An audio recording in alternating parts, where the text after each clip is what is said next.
disebabkan pandemik COVID-19 ni hampir ramai yang kehilangan pekerjaan dan ada juga yang masih meneruskan pekerjaan tapi gaji mereka dipotong daripada separuh.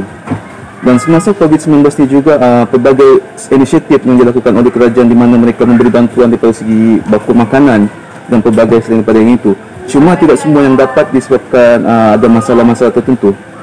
Selain itu juga kerajaan telah membuat satu inisiatif di mana mereka memberi bantuan secara kewangan daripada BPN dan sebagainya. Dan yang paling terbaru ini mereka membuka peluang untuk memberikan KWSP di mana jumlah yang mereka akan luluskan sebanyak 10,000.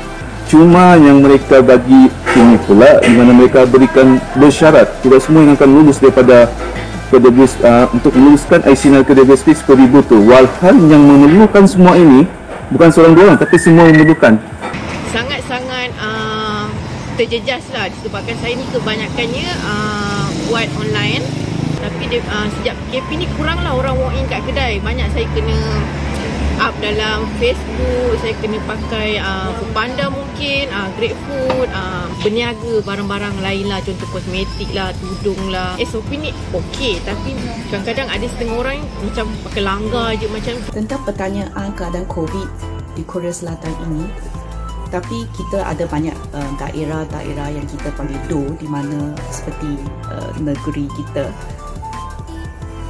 di Seoul dan Gyeonggi-do, seperti Kuala Lumpur dan wilayah Persekutuan dan Putrajaya kita sini, mereka adalah berada di dalam stage 2.5 di mana bisnes patut berhenti pada pukul 9. Dan daerah lain seperti Busan, bahagian selatan di Korea Selatan ini, mereka berada dalam stage 2 di mana mereka lebih bebas dan mereka punya syarat-syarat tak begitu ketat compared to 2.5 ini. Kerana lebih daripada 60% penyakit COVID ini berada di bahagian Korea Selatan, di Seoul dan bahagian Gyeonggi-do. Pertamanya kerana aktiviti penerbangan paragliding tandem melibatkan sentuhan, di mana penumpang perlu diterbangkan bersama-sama dengan jurulatih. Ia secara jelas tidak dapat dilakukan dalam waktu PKP ini. Keduanya, kerana aktiviti paragliding hanya boleh dilakukan di tempat yang khusus saja di luar rumah. Keterbatasan ini menyebabkan kami yang bekerja dalam bidang sukan rekreasi pelancongan yang tidak berpendapatan tetap memang tiada pendapatan sepanjang PKP. Tambahan pula kami memang tak ada gaji bulanan, tak ada kedudukan SP dan tiada pencen.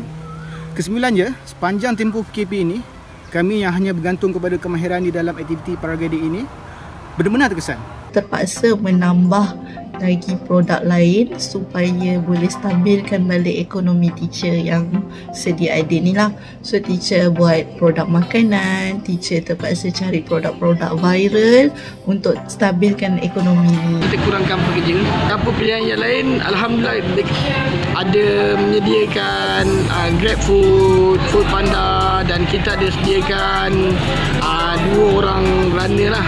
Jadi saya sendiri ada buat pendapatan side income, ada buat marketing produk-produk macam produk viral orang pakai PKP ni. Payment pun kadang-kadang agak lewat. Saya tengah memikirkan untuk membuat bisnes online. Saya SOP yang kerajaan buat ni saya rasa ada sepatutnya diperhalusi lagi lah. Sebab saya rasa macam ada yang tak kena dengan SOP ni. Contoh macam SOP kedai makan, saya rasa macam tak sesuai. Rasanya dia macam tak relevan walaupun cakap makan 2 orang, tapi distance tu masih lagi agak dekat. PKP elok kita teruskan di tempat-tempat membeli belah tu kita buat syarat dengan menjarakkan 1 meter tu wajib dipatuhi.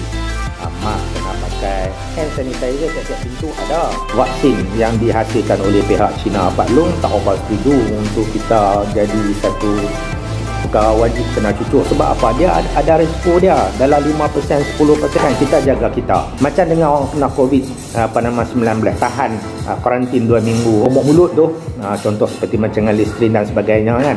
Macam dengan daun-daun yang terdapat dalam Malaysia kita yang dipercayai oleh tok nenek kita, keberkesanan dia ternyata. Jadi saya ambil kesempatan ini untuk mengusahakan tanaman cili padi secara vertikasi sebanyak 100 pokok. Jadi sekarang setiap 2 minggu, setiap seminggu sekali saya dah boleh tuai cili padi saya. Bermakna seminggu sekali saya dapat dalam 10 kilo hingga ke 15 kilo cili padi.